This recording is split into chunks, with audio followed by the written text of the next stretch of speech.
ایک اور مثال دیکھتے ہیں کہ اگر بھیڑ کے بارے میں آپ لکھ رہے ہیں تو کیسے لکھیں گے؟ رنگ سفید ہے، کھر سیاہ ہے، ماتھا سفید ہے، قد درمیانہ، دانت پورے وغیرہ اس طرح لکھیں گے۔ پھر آگے آتے ہیں کہ وہ جو اس کا نفس مضمون لکھنے کے بعد درمیان میں العبد، درمیان میں کیا لکھیں گے؟ العبد مطلب بندہ یا فدوی، اور اسی کے نیچے وصول کنندہ کا نام، ولدیت اور مکمل پتہ درج کریں گے۔ نمبر 5 پہ ہے جی رسید میں لین دین کرنے والے فراقین سے مراد کیا؟ دو لوگ جو آپس میں لین دین کر رہے ہیں ان کا ذکر ضروری ہو۔ صرف ایک فریق مطلب ایک جو اس میں سے ایک جو بندہ ہے اس کا ذکر صرف ضروری نہیں ہے۔ ذکر سے رسید نویسی کا مقصد پورا نہیں ہوتا۔ العبد کے دونوں طرف، العبد لکھ کے درمیان میں اس کے دونوں دائیں اور بائیں دونوں طرف رسید پر 2 گواہوں کے نام، ولدیت، قوم، علاقہ اور شناختی کارڈ نمبر ضرور درج ہوں، اور وہ رقم وصول کنندہ کے علاقہ کے ہی ہوں۔ تاریخ کو العبد کے نیچے تحریر کریں، اور تاریخ کو بھی اس العبد جیسے ہم جہاں پہ درمیان میں لکھا تھا اس کے نیچے لکھیں گے۔ آگے کیا ہے؟ ضروری اصطلاحات کون سی ہیں یہ بھی آپ کو بتا دیں کہ اگر روپے جب ہم لکھیں گے تو اس کے ساتھ لفظ جو ہے مبلغ لکھیں گے۔ نمبر 2 کیا ہے؟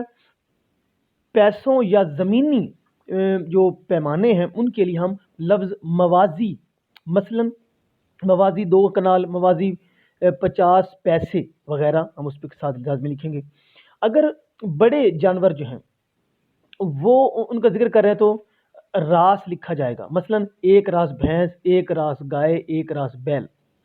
اگر آگے ہے جی کہ اگر ہم چھوٹے جانور کی کہ جو کہہ لیں کہ بھیڑ بکری ہے اس کے لیے کون سا لفظ استعمال کریں گے؟ شاخ۔ مثال میں نے دے دی ہے کہ 1 شاخ بکری، 1 شاخ بھیڑ وغیرہ۔ آگے ہے جی کہ گھوڑے اور گدھے کے لیے لگام، مثلا 1 لگام گھوڑا، 1 لگام گدھا، ہم لفظ استعمال کریں گے لگام۔ اور اونٹ کے لیے نکیل، کہ اونٹ کے لیے کیا لکھیں گے؟ مثلا 1 نکیل اونٹ۔ اب ہم رسید کی طرف آتا ہے کہ رسید کا نمونہ کیسے لکھنا ہے۔ میں نے یہاں پہ لکھ دیا، پیش کر دیا ہے بچوں کو، دیکھیے گا۔ عنوان ہم نے لکھا جی رسید برائے، مثال دیتے ہیں جی کہ رسید برائے وصولی رقم بابت بھینس بیچی ہے ہم نے اور اس کی رسید لکھ کے دے رہے ہیں، ٹھیک ہے، باعث تحریر آن کے، کہ جس وجہ سے یہ جو ہے وہ رسید لکھی جا رہی ہے، کس وجہ سے، ٹھیک ہے۔ مبلغ 1 لاکھ روپے اگر رقم لکھ دی ہے، نصف جن کے مبلغ 50,000 روپے ہوتے ہیں، اگر رقم بھی لکھ دی ہے۔ بابت قیمت فروخت 1 راس بھینس، عمر 2 سال، قد 4 فٹ، ماتھا سفید، رنگ سیاہ، ازاں احمد علی ولد محمد علی، قوم گجر، سکنہ چک نمبر 79، تحصیل ضلع، یہ نہیں لکھیں گے آپ۔ روبرو 2 گواہ، جو 2 گواہ ہیں، روبرو 2 گواہان نقد وصول پا کر رسید لکھ دی ہے تاکہ سند رہے اور بوقت ضرورت کام آئے۔ یہ اتنی سی درخواست ہے، کوئی یہ رسید ہے تو کوئی مشکل نہیں ہے، یہ بڑی آسان ہے۔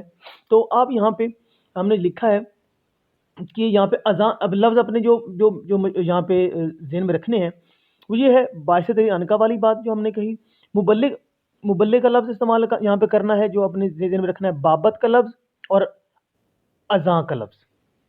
مبلغ پیسوں کے ساتھ اپنے کیا لکھنا ہے؟ مبلغ ان کے ساتھ روپیوں کے ساتھ، ٹھیک ہے۔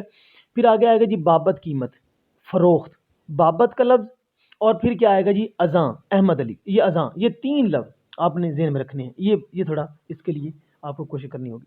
اس کے بعد ہم نے لکھا جی کہ العبد، وہی درمیان میں ہم نے العبد پہلے بھی بتایا تھا، العبد جو ہے وہ درمیان میں لکھنا ہے، درمیان میں العبد لکھ دیا۔ یہ کون ہے جی؟ جس نے وصول کی ہے، جس نے پیسے وصول کیے ہیں، بھینس بیچی ہے، وصول کی ہے، پیسے وصول کر لیے ہیں، وہ اس بندے کو العبد کہیں، یہاں پہ ہم شمار کر رہے ہیں، وہ ہے ہی وہی، ٹھیک ہے جی۔ العبد کے نیچے اس کا نام ہے، امیر علی ولد نصیر، قوم گجر، چک نہیں لکھنا، ٹھیک ہے، پہلے وہاں پہ چل، یہاں پہ اگر لکھ بھی دے تو کچھ نہیں، تحصیل و ضلع نہیں لکھنا، تحصیل و ضلع ڈیش ڈیش، شناختی کارڈ نمبر ڈیش ڈیش، ٹھیک ہے، 10 خط اس کے ہو گئے، اور نیچے تاریخ ہم نے لکھ دی جو سامنے آپ کو نظر آ رہی ہے۔ یہ جو دو ان کے ساتھ ہیں یہ گواہ ہیں، اور یہ گواہ وہی ہونے چاہیے جو اس کے علاقے کے ہوں، جس چک کا، جس علاقے کا، جس شہر کا رہنے والا امیر علی ہے جو العبد ہے، اسی کے ساتھ جو اس کے دائیں بائیں دونوں گواہ ہیں یہ بھی اسی کے ہی علاقے کے ہوں، تو یہاں پہ باقاعدہ لکھنا پڑے گا. تو دیکھیے شفیع والد محمد علی، قوم راجپوت، چک وہی ہوگا اس کا، تحصیل و ضلع وہی، شناختی کارڈ نمبر لکھ دیا، دستخط بھی وہ کرے گا. ادھر جو دوسرا گواہ ہے وہ بھی ایسے ہے، زبیر ولد دانیال، قوم ارائیں، چک وہی، تحصیل و ضلع، قومی شناختی کارڈ نمبر اور دستخط. ٹھیک ہے جی. یہ اصل رسید لکھنے کا طریقہ ہے جس کے 10/10 نمبر آپ کو مل سکتے ہیں. تو بچوں امید ہے آپ لوگوں کو آج کا ٹاپک جو ہے وہ سمجھ آ گیا ہوگا. انشاءاللہ اگلے جو ہے وہ لیکچر میں ہم کسی نئے موضوع کے ساتھ آپ کے سامنے آئیں گے، آپ کو بتائیں گے کہ یہ ٹاپک کیا ہے. والسلام.